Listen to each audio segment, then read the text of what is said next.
Olá, pessoal, eu sou a Maria Carvalho, eu sou médica mastologista e na aula de hoje a gente vai falar sobre as alterações benignas das mamas.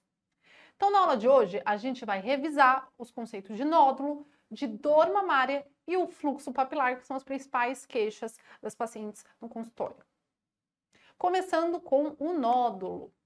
Sempre que a gente fala de nódulo mamário, a principal preocupação das pacientes, né, e às vezes nossa também, é o risco de ser um câncer de mama, uma malignidade, tá? É muito importante a gente descartar a malignidade, mas a principal causa de nódulos são as alterações benignas, tá? Sendo que as principais causas de nódulos palpáveis são os cistos e os fibroadenomas. A distribuição, tá, dos nódulos mamários varia de acordo com a faixa etária, tá? Sendo que na faixa etária mais inicial, até os 30, 35 anos, predominam os fibroadenomas, tá? Entre os 25 e os 50, 55 anos, a gente tem um predomínio de cistos e a partir dos 40, 35 anos, vai aumentando a incidência de câncer de mama. O diagnóstico de câncer de mama ele é feito com base num tripé, que quase sempre a gente usa as três peças, tá? O primeiro é o exame físico, a gente tem que ver se é compatível com o nosso achado da imagem e, em alguns casos, a gente vai ter que prosseguir para o diagnóstico anátomo-patológico. Tudo isso aqui tem que ser compatível, coerente, para a gente fazer o diagnóstico daquele nódulo. Então, falando sobre a primeira causa, né, de nódulos palpáveis, não é um nódulo sólido, né? É um nódulo com conteúdo de água, né, por assim dizer, que é um cisto. Lembrando que os cistos podem ser simples, quando só tem água aqui, por exemplo, neste exemplo aqui, tá vendo, ó? Que é bem branquinho, é bem pretinho, ó, tá vendo? Não tem nenhum cinzinha dentro, então a gente sabe que ele só tem conteúdo, é um cisto simples. O cisto simples é classicamente benigno, você só tem que orientar a paciente, tranquilizar a paciente, tá? Agora, se ele tiver no interior vegetações ou debris, a gente vai chamar de um cisto complexo e pode ser que a gente tenha que prosseguir a investigação, tá bom? Como eu disse, o cisto simples, da grande maioria, a gente só tranquiliza a paciente e a gente faz a PAF numa minoria dos casos. Quando que a gente vai fazer a PAF? Só nos casos que a paciente tem aquele cisto é muito sintomático, é um cisto grande e causa bastante desconforto para ela, tá? E a gente vai fazer só uma aspiração daquele cisto, tá bom? A função da PAF seria essa, tá bom? E não precisaria mandar para a citologia. Quando que a gente vai mandar o conteúdo desse cisto para a citologia? Quando o resultado dessa PAF, né, for suspeito. E quando que a gente vai considerar suspeito? Quando a gente fizer a punção desse cisto e o retorno e o conteúdo for um conteúdo hemorrágico ou quando a gente olhar, né, e tiver ainda algum conteúdo sólido associado ou uma recidiva em curto espaço de tempo. Então vamos ver essa questão aqui da USP de 2023. É uma paciente de 27 anos que refere uma nodulação palpável na mama direita que se acentuou no período pré-menstrual. Também típico dessa patologia que a gente vai falar, piorar no período pré-menstrual. Não tem antecedente clínico, refere um parto vaginal há 5 anos, em uso de preservativo como contracepção, última menstruação há 10 dias, nega o uso de outros medicamentos e antecedentes familiares significativos. Ao exame clínico das mamas, identifica-se a nodulação com cerca de 3 centímetros, regular, dolorosa e móvel no quadrante superior externo da mama direita, recoberta por pele de aspecto normal. A ultrassonografia da região acometida é apresentada. Então, a gente vê aqui, por exemplo, né, ó, tá vendo? É um nódulo completamente anecoico. Então, isso é um cisto simples. Como eu disse, ele costuma piorar realmente no período pré-menstrual. Daí você continuou, né? Foi feita uma punção aspirativa com agulha fina com saída de 10 ml de líquido. Daí ele mostra na imagem, ó. Daí aqui você fala, meu, isso daqui tem sangue no meio, que cor que é isso aqui? Mas ele descreve, ó, é um líquido ceroso, acastanhado, com melhora significativa da dor, não mais se percebe o achado palpatório e ultrassonográfico. Então, ó, ele não falou que tem nada de sangue aqui. E aqui, ó, quando a gente vai olhar, aqui bem na canulazinha a gente também vê, ó, que é mais citrino mesmo. Então, não tem sangue, a gente não precisaria mandar para citologia, tá bom? Daí, qual que é a conduta mais adequada? Alternativa A, biópsia excisional. Excisional de quê? Se sumiu tudo, né? Não tem o que fazer. Segmento clínico? Sim, é uma boa alternativa. Biópsia com agulha grossa? Não, né? A gente não sabe o que retirar porque saiu tudo só com a PAF. E tomossíntese não tem nada a ver. Agora vamos continuar, né, com as principais causas de alterações palpatórias da mama. A segunda é o fibroadenoma, tá? O fibroadenoma é o tumor benigno mais comum da mama. Eles podem alterar de tamanho conforme a fase do ciclo menstrual também, e eles podem aumentar na gestação e na amamentação, ao mesmo passo que eles podem diminuir na menopausa. E tranquilizar as pacientes que eles não elevam o risco para o câncer de mama. Os fibroadenomas costumam se apresentar como um nódulo circunscrito, regular, fibroelástico, de superfície lisa ou lobulada. E geralmente eles se estabilizam em torno de 2 a 3 centímetros.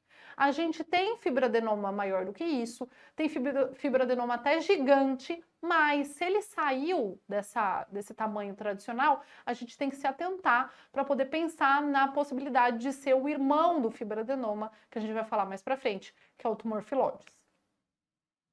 Então, o tratamento do fibroadenoma, na maioria dos casos, é só segmento clínico, tá? E a gente vai fazer exérese cirúrgica.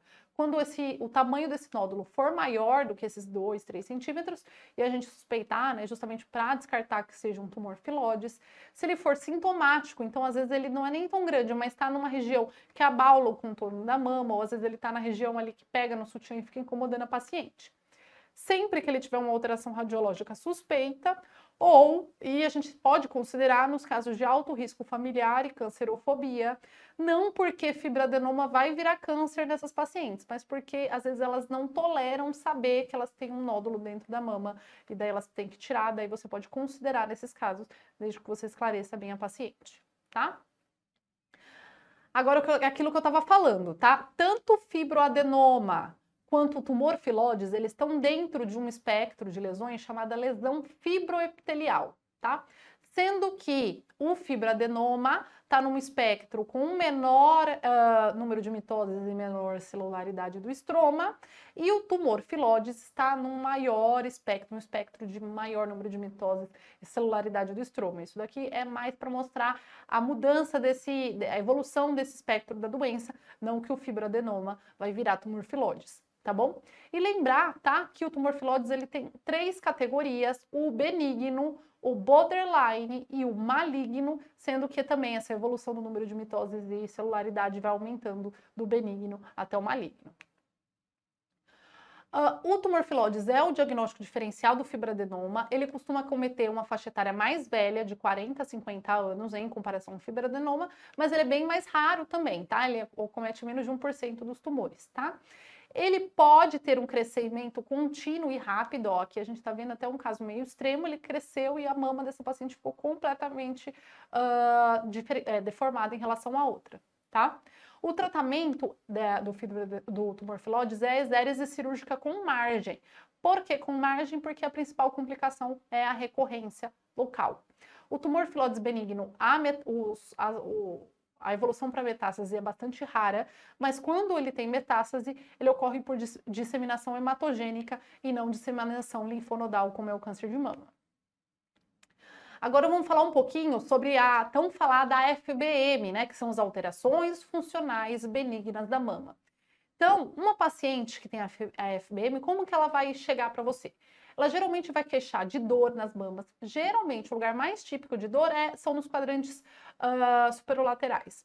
No exame físico, você vai notar um espessamento, uns nódulos palpáveis, que no exame de imagem, a gente não vai ver nódulo sólido, a gente vai ver cisto, tá? Vai ver que esses sintomas são cíclicos, tá bom? Eles pioram na época pré-menstrual e melhoram após a menstruação. E acometem a faixa etária do menacme, entre os 25 e os 45 anos. No exame de imagem, como eu falei, todo esse espessamento, nódulos palpáveis, a gente vai ver como a presença de vários diminutos cistos. A conduta, só para a gente retornar aqui, tá bom? Desses casos, como o próprio nome diz, é uma alteração funcional e benigna da mama. A conduta vai ser só orientar paciente, segmento, sintomático para dor, orientar um sutiã adequado, tá bom? Uma outra causa de nodulação palpável é o amartoma, tá? O amartoma e o fibroadenolipoma são a mesma coisa, tá bom? São 2 nomes para a mesma entidade.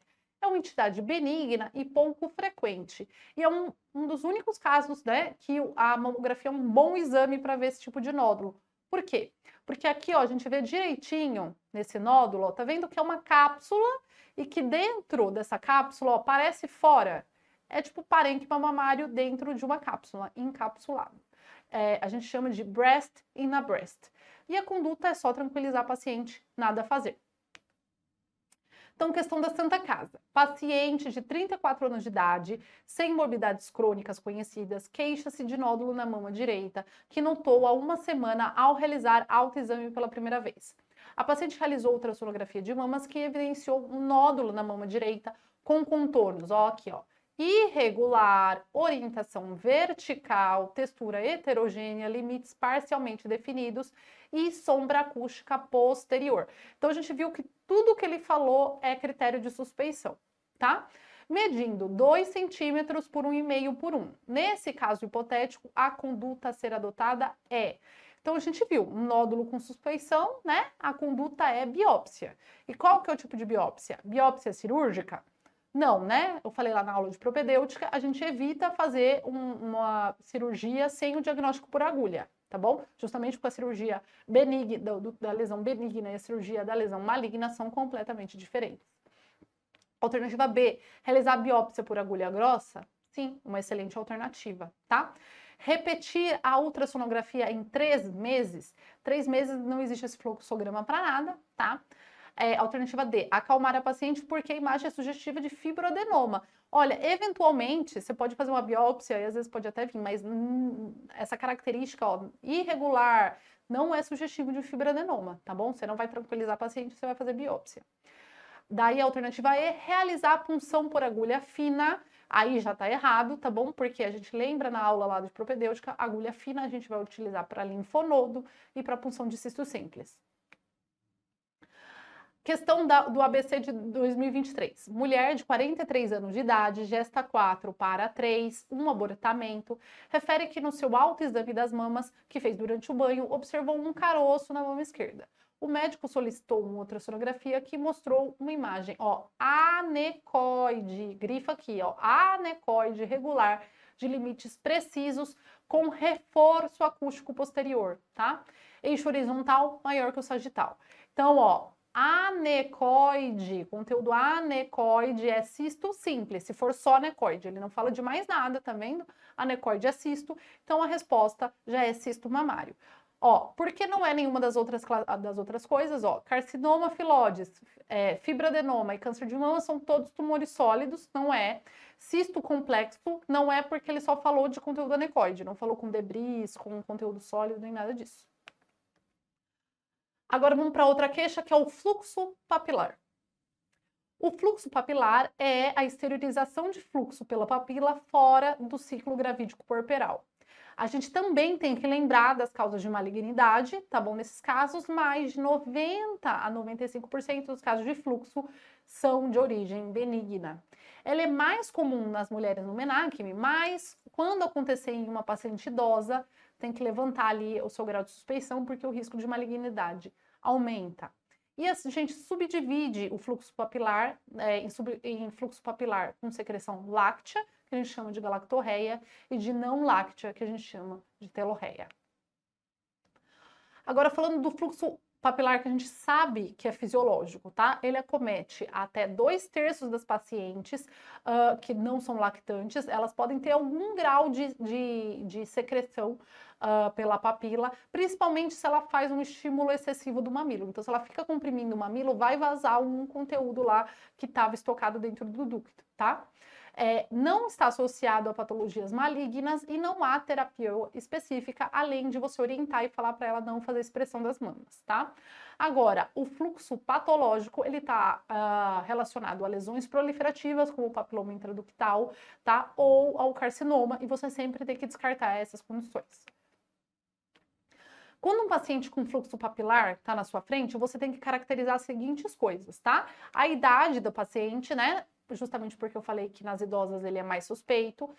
Se a paciente faz a manipulação excessiva do mamilo ou se aquele fluxo papilar ele é espontâneo, se ela tem alguma patologia mamária associada, se ela faz uso de anticoncepcionais ou terapia de reposição hormonal, ou se ela faz uso de alguma medicação, porque a gente sabe que algumas medicações, inclusive os anticoncepcionais, estão relacionados ao fluxo papilar.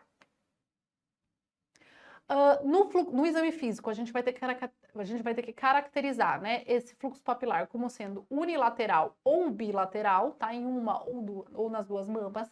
Se ele sai só de um ducto, né? E como a gente sabe se ele sai só de um ducto? Quando a gente vai fazer ali a expressão, a gente vê que ele não sai em todos os quadrantes, tá? A gente faz a expressão de um quadrante específico, ele sai sempre daquele ponto. Ou se ele sai fazendo a expressão de qualquer região da mama, tá? Se ele é espontâneo, ou seja, se ele aparece sem a paciente fazer nada, molha o sutiã e tal, ou se ele só sai quando a paciente faz a expressão. E o aspecto, né, a coloração dele, se ele é lácteo, se ele é purulento, se ele é multicolorido, se ele é esverdeado, marrom, cristalino, ceroso ou hemorrágico. E se ele tem ponto de gatilho, que é justamente isso que eu expliquei, né, se ele é uniductal. Por que é importante a gente caracterizar as características desse fluxo papilar? Porque se ele tiver qualquer uma dessas características, não são todas, é uma delas pelo menos, a gente vai chamar aquele fluxo papilar de suspeito, tá? Então, se ele é unilateral, se ele é uniductal, se ele ocorre espontaneamente, se ele é hemorrágico, serohemorrágico ou cristalino, que às vezes aparece com água de rocha na alternativa, se ele é associado a um nódulo mamário, tá? Ou se ele ocorre num paciente que a gente não espera que tenha fluxo papilar, como paciente idosa ou paciente do sexo masculino. E o diagnóstico do fluxo papilar, como é que a gente faz, tá? Primeiro, não há benefício da coleta de histologia do fluxo papilar. Então, a citologia, se aparecer, é sempre a alternativa errada para você, tá bom?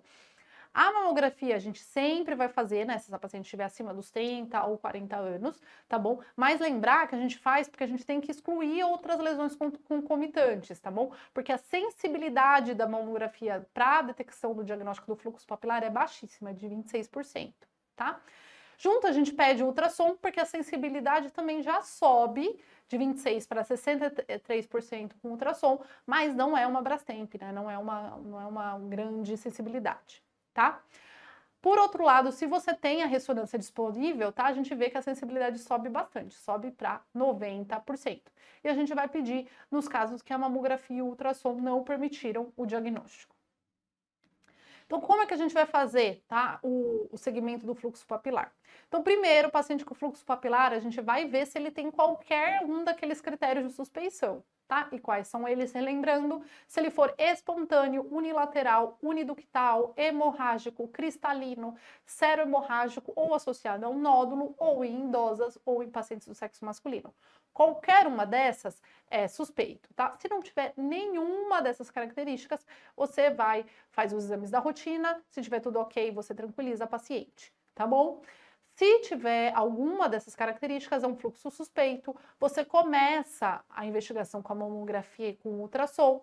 Se eles estiverem alterados, você vai fazer a investigação conforme a anormalidade que você encontrou na mamografia ou no ultrassom. Se você não encontrou nenhuma anormalidade na mamografia e no ultrassom, não quer dizer que você pode ficar tranquilo, você ainda vai ter que investigar esse fluxo com cirurgia. Qual cirurgia? Eu vou falar para vocês lá para frente.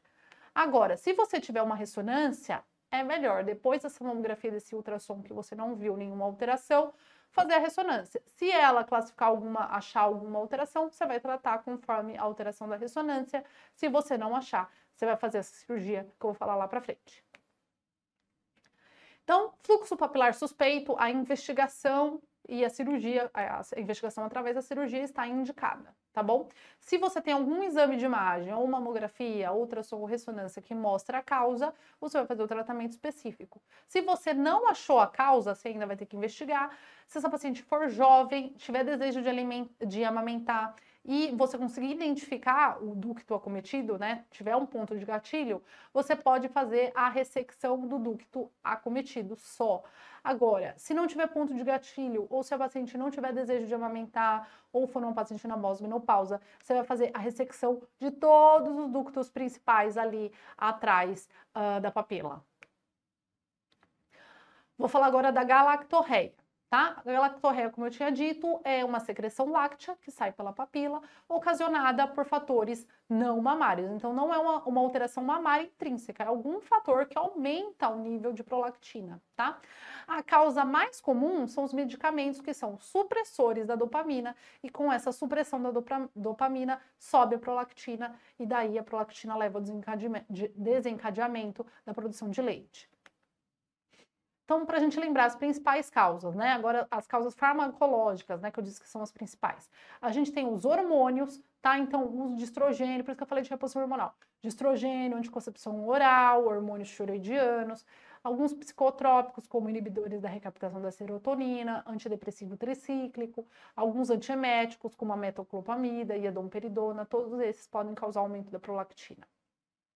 Além disso, a gente não pode esquecer das causas não farmacológicas, tá? Entre elas, o adenoma de hipófise, né? Os prolactinomas, tumor hipofisário, paciente que sofreu uma transecção cirúrgica, um trauma ali na região hipofisária, tudo isso pode causar um aumento da prolactina.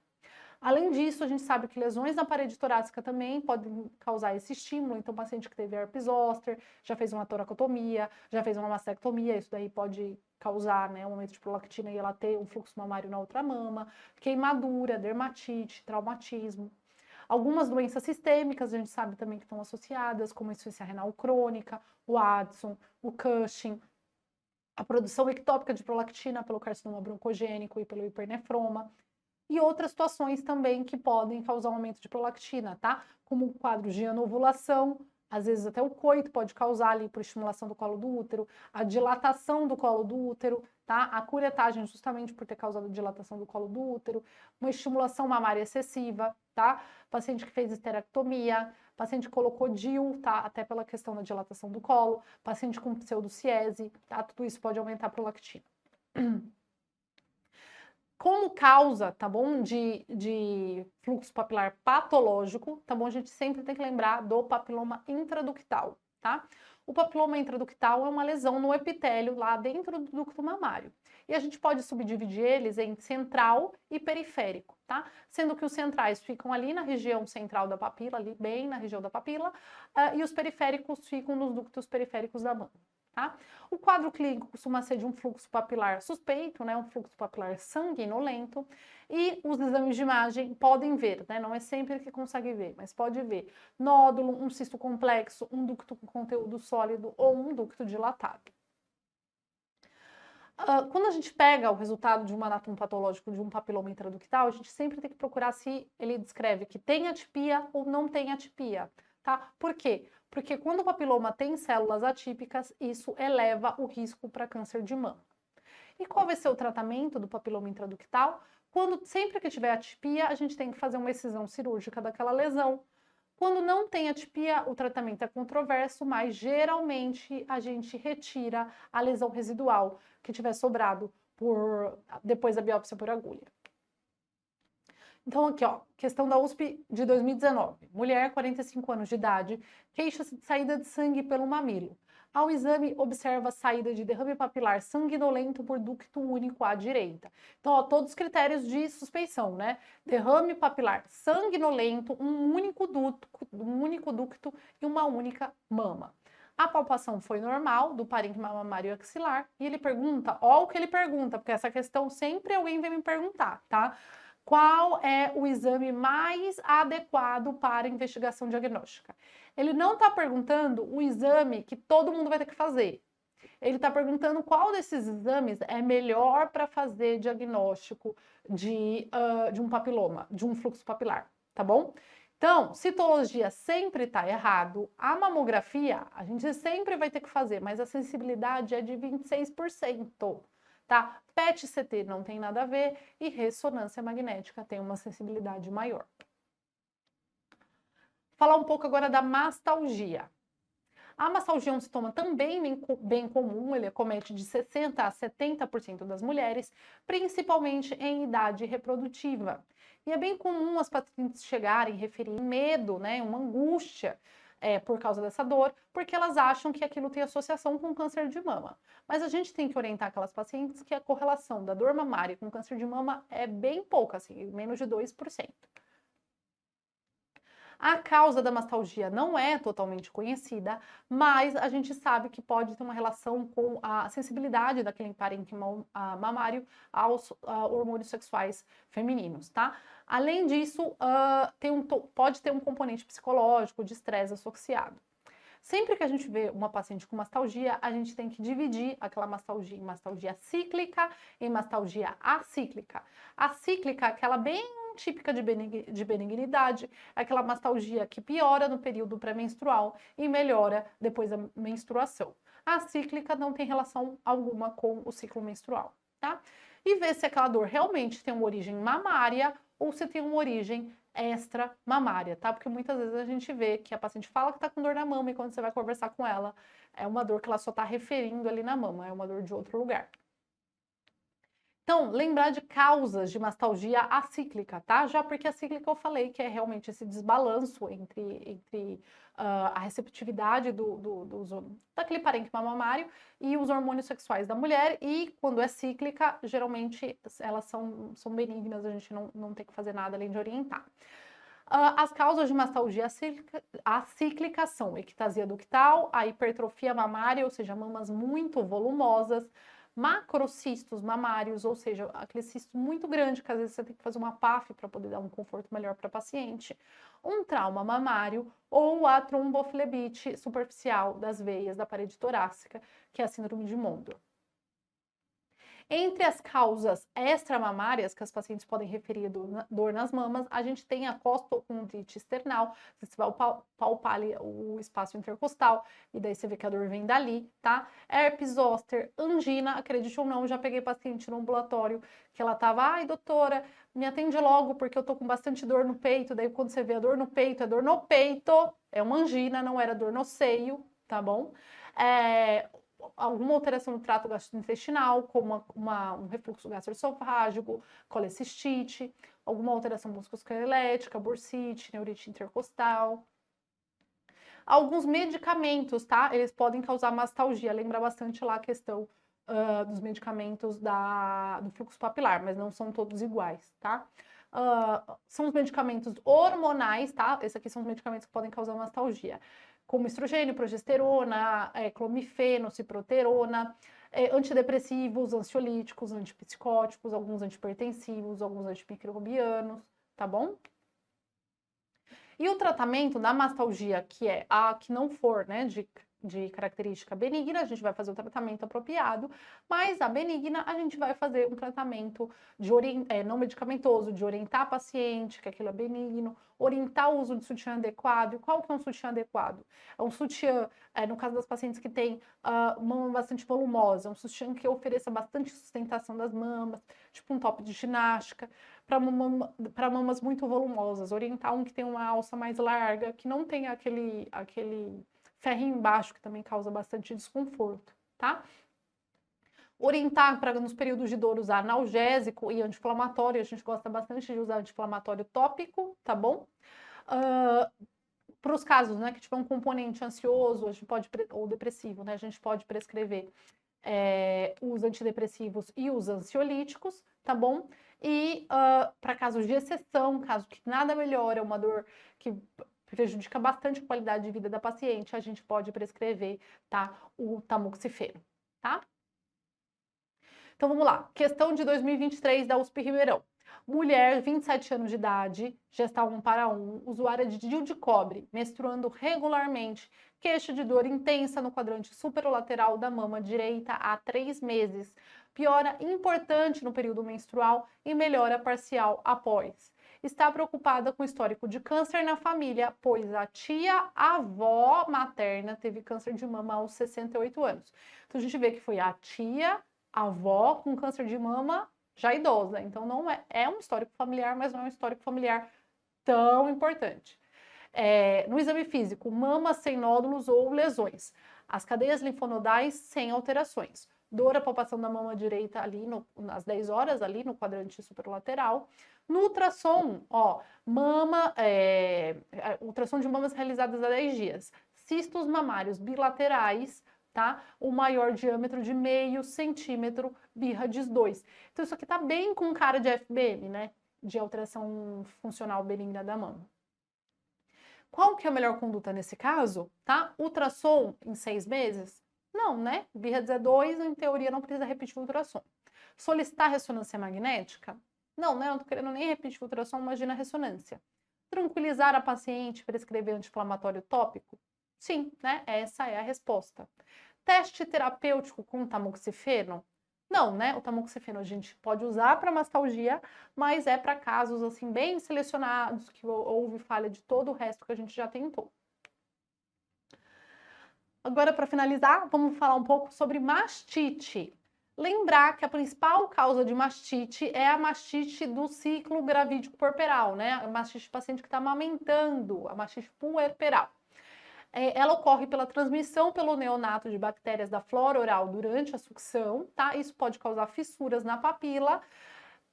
Está associado com condições de higiene local, mas hoje em dia a gente vê muitos casos que não tem essa alteração de higiene, tendo mastite puerperal, tá? Ela é causada principalmente por germes da pele, né? Estafilococo aureus, Streptoepidermidis, outros tipos de streptococo.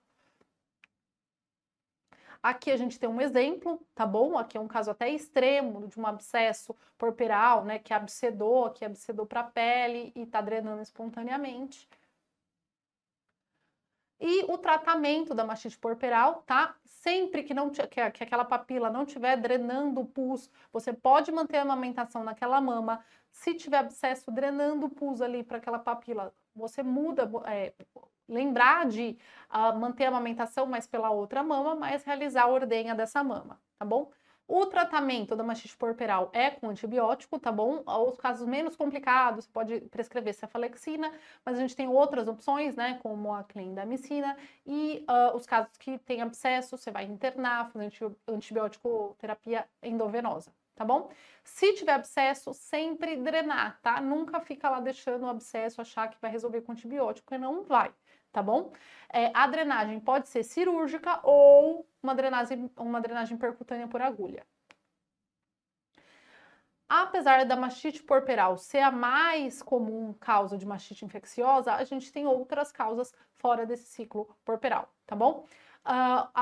Outras causas de mastite infecciosa são o abscesso subareolar crônico recidivante, a mastite causada por tuberculose, por outras micobactérias, a mastite viral causada por herpes simples ou herpes zoster e a mastite causada pela sífilis. Outras causas não infecciosas de mastite são a periductal, a granulomatose idiopática e a mastite causada pela sarcoidose. Bom, a aula foi essa, espero que vocês tenham gostado. Se vocês tiverem alguma dúvida, tá bom? Podem entrar em contato, que a gente tenta esclarecer da melhor maneira possível. E a gente se vê nas próximas aulas. Tchau, tchau.